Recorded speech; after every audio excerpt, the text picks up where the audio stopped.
ഇനി നമ്മൾ മധ്യശിലായുഗമാണ് പറയാൻ പോകുന്നത്. പ്രാചീന ശിലായുഗം നമ്മൾ പറഞ്ഞു കഴിഞ്ഞു. അപ്പോൾ പ്രാചീന ശിലായുഗത്തിൻ്റെയും നവീന ശിലായുഗത്തിൻ്റെയും ഇടയ്ക്കുള്ള കാലഘട്ടത്തെയാണ് നമ്മൾ മധ്യശിലായുഗം അഥവാ മെസോലിത്തിക് ഏജ് പീരീഡ് എന്ന് നമ്മൾ പറയുന്നത്. ഈ ഒരു കാലഘട്ടത്തിലെ പ്രധാനമായിട്ടുള്ള കണ്ടുപിടുത്തം എന്ന് പറയുന്നത് തീയാണ്.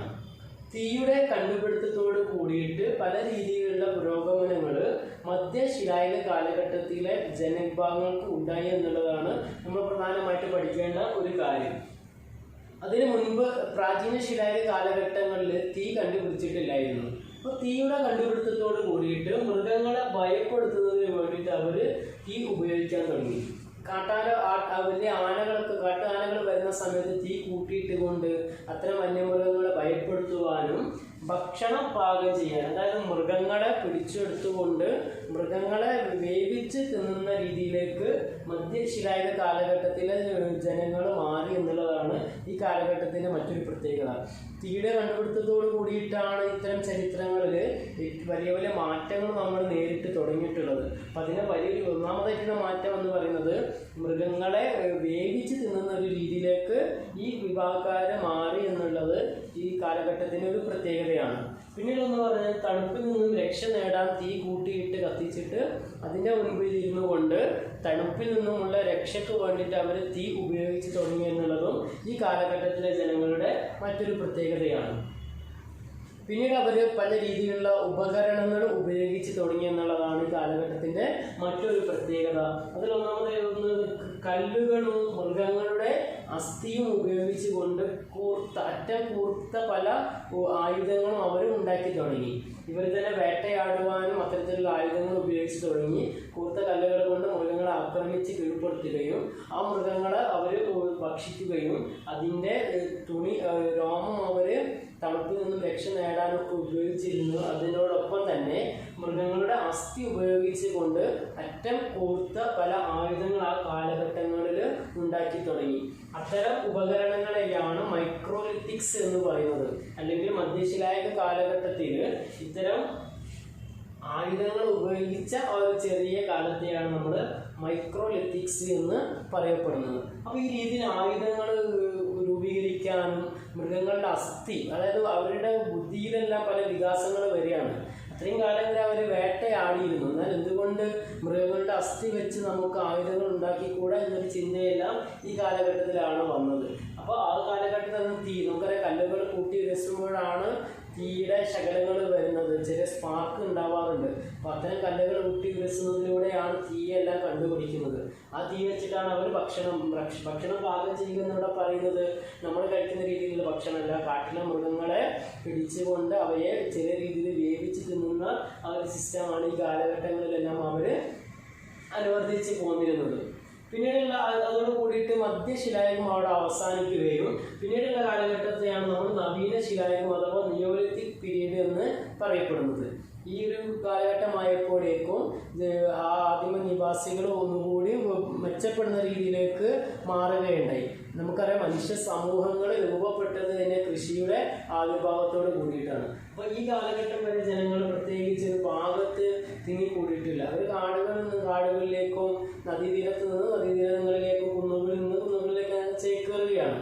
അതാണ് നമ്മൾ അതിനു മുമ്പ് നാടോടികളെ പറ്റി പറയുന്നത്. നാടോടി എന്ന് പറഞ്ഞാൽ പ്രത്യേകം ഒരു ഭാഗത്ത് താമസിക്കാത്ത അലഞ്ഞു തിരിയുന്ന രീതിയിൽ ഒരു സ്ഥലത്ത് നിന്ന് മറ്റൊരു സ്ഥലത്തേക്ക് ചേക്കേറുന്ന വിഭാഗത്തെയാണ് നമ്മൾ നാടോടികൾ എന്ന് കഴിഞ്ഞ ക്ലാസ്സിൽ പറഞ്ഞിട്ടുള്ളത്. അപ്പോൾ ഈ ഒരു മധ്യശിലായുഗം വരെയുള്ള ജനങ്ങൾ അത്തരത്തിലുള്ള ഒരു നാടോടി സംസ്കാര രീതിയിലായിരുന്നു ജീവിച്ചിരുന്നത്. എന്നാൽ നവീന ശിലായുഗം അഥവാ നിയോലിത്തിക് പീരീഡ് ആയപ്പോഴേക്ക് വന്ന വലിയൊരു മാറ്റം എന്ന് പറയുന്നത് കൃഷിയുടെ ആവിർഭാവമാണ്.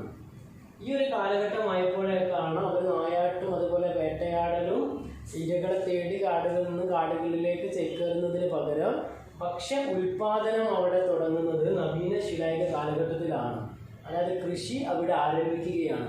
മനുഷ്യ സമൂഹത്തിൽ ഏറ്റവും വലിയ മാറ്റം ഉണ്ടായത് കൃഷിയുടെ ആവിർഭാവത്തോട് കൂടിയിട്ടാണ്. പല ദിക്കുകളായിട്ട് അലഞ്ഞു തിരിഞ്ഞവരെ ഒന്നിച്ച് കൂടി താമസിക്കാൻ തുടങ്ങിയതെല്ലാം കൃഷിയുടെ ആവിർഭാവത്തോടു കൂടിയാണ്.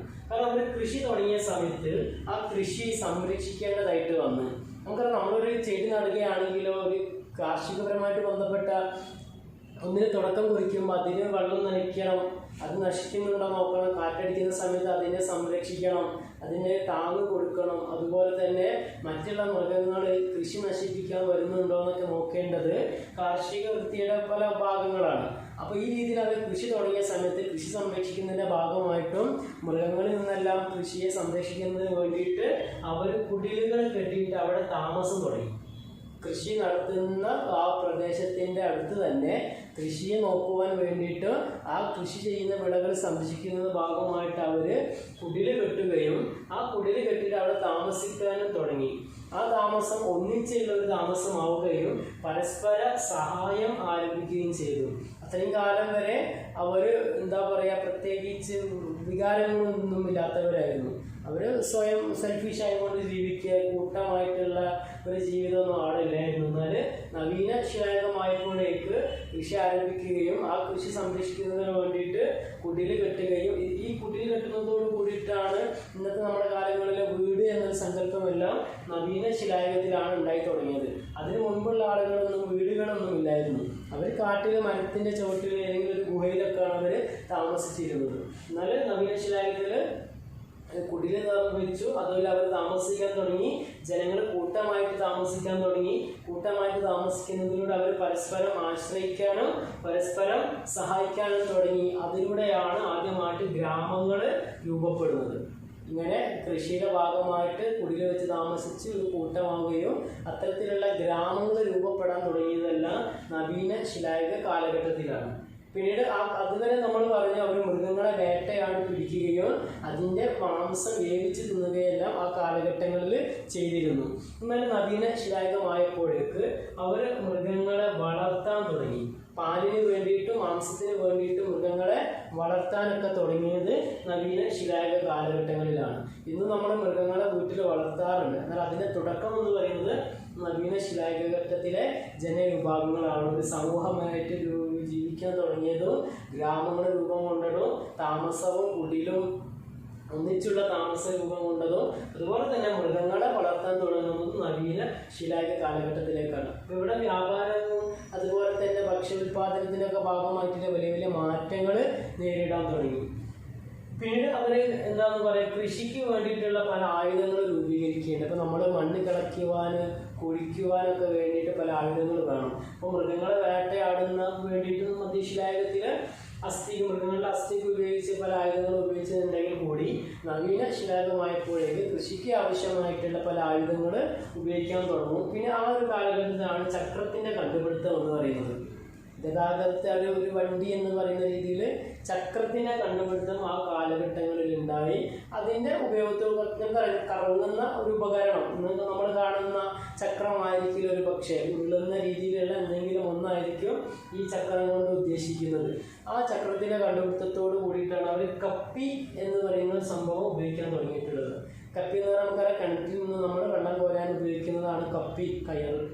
ഈ കപ്പി ഉപയോഗിച്ചതോട് കൂടിയിട്ട് അവർ കിണറ്റിൽ നിന്ന് വെള്ളം കോരാൻ തുടങ്ങുകയും അതുപോലെ തന്നെ ചർക്ക ഉപയോഗിക്കാൻ തുടങ്ങി. ചർക്ക എന്ന് പറഞ്ഞാൽ നമുക്കറിയാം, നൂല് നോക്കുന്ന യന്ത്രം അവർ ഉപയോഗിക്കാൻ തുടങ്ങി. അതുപോലെ തന്നെ ഈ ചക്രത്തിൻ്റെ കണ്ടുപിടുത്തത്തോട് കൂടിയിട്ട് മൺപാത്ര നിർമ്മാണവും അവരവിടെ തുടങ്ങുകയുണ്ടായി. മൺപാത്ര നിർമ്മാണത്തിന് വലിയ ചക്രത്തിൻ്റെ മുകളിൽ വെച്ചിട്ടാണ് മൺപാത്ര നിർമ്മാണം എല്ലാം നടത്തുന്നത്. ഈ രീതിയിൽ പല രീതിയിലുള്ള വികാസങ്ങൾ നവീന ശിലായുഗ കാലഘട്ടമായപ്പോഴേക്ക് ജനങ്ങൾ കൈവരിച്ചു എന്നുള്ളതാണ് ഈ കാലഘട്ടത്തിൻ്റെ ഒരു പ്രത്യേകത എന്ന് പറയുന്നത്. അപ്പോൾ നമ്മൾ പ്രാചീന ശിലായുഗം, മധ്യശിലായുഗം, നവീന ശിലായുഗം, ഇങ്ങനെ ശിലായുഗ കാലഘട്ടത്തിൻ്റെ 3 കാലഘട്ടങ്ങളാണ് നമ്മളിപ്പോൾ ഇവിടെ പറഞ്ഞിട്ടുള്ളത്. 2 വട്ടം ഇത് നീങ്ങി.